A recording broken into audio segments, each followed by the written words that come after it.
We are now joined by Ty Jerome, who is here with us right now. Ty, what does this feel like for you coming into a season healthy, ready to go, and with this team right now? I'm excited. Media day feels different. We have more stations, more interaction with people. Hopefully get fans back, so it's just a different feeling. Excited for sure. Ty, one of the images of the summer when it comes to the Thunder was like 10 of you guys sitting courtside at Summer League, and just the camaraderie that you all clearly had, the ability to support one another. What does it feel like as you're reconnecting with all these guys? We call it like the first day of school. Yeah, we have a special group. We have a lot of young guys. We have a lot of guys who still could be in school. So it's just a unique group to be a part of. Definitely thankful and grateful for it, to come in to work with these guys every day. By NBA standards, you're still considered pretty young. By Thunder standards, you're a veteran now that you're in your third year, having gone what you went through last season in particular. Do you feel like a veteran? Do you feel like kind of one of the leaders on this team going into year three?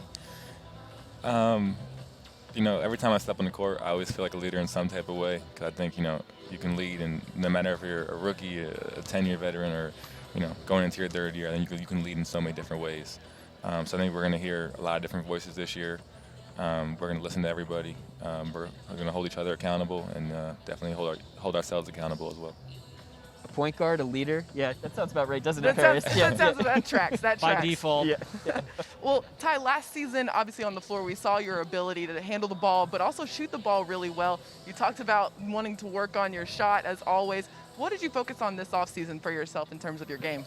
Yeah, just staying sharp, keeping my skills sharp, being in the weight room as much as I could, and just tightening up, moving without the ball, shooting without the ball.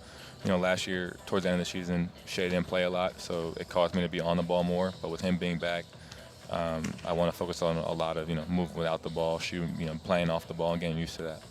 Yeah, well, go ahead.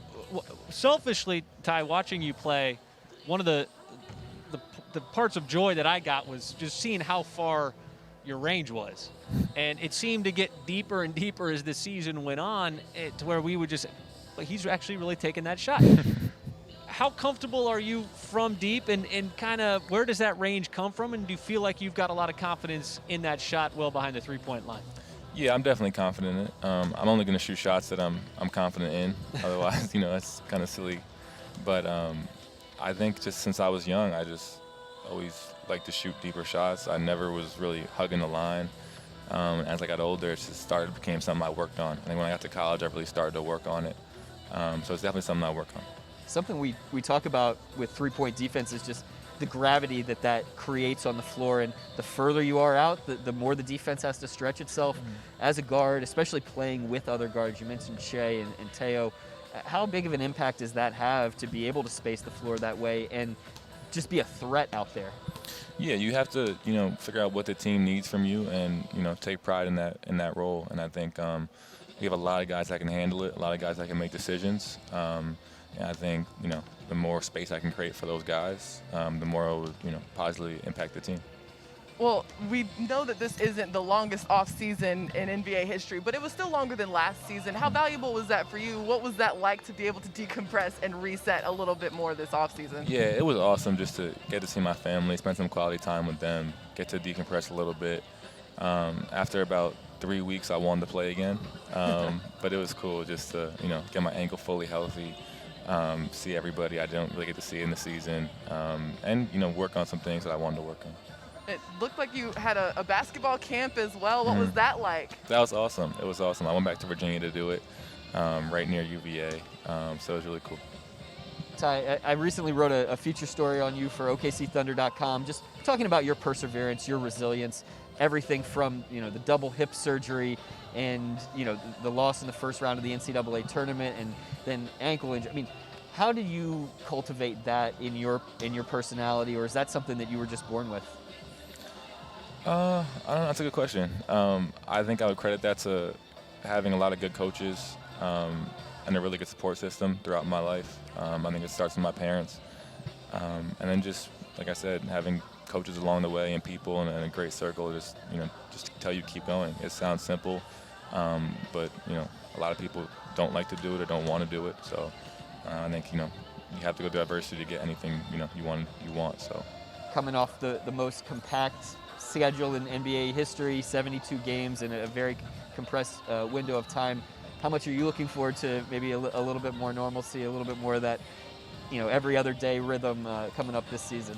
yeah, honestly, we didn't really mind playing games all the time. It was fun. Like we never wake up, oh, we have another game today. No, we'd always wake up and get excited to play. So I think our bodies will probably be a little happy about it though.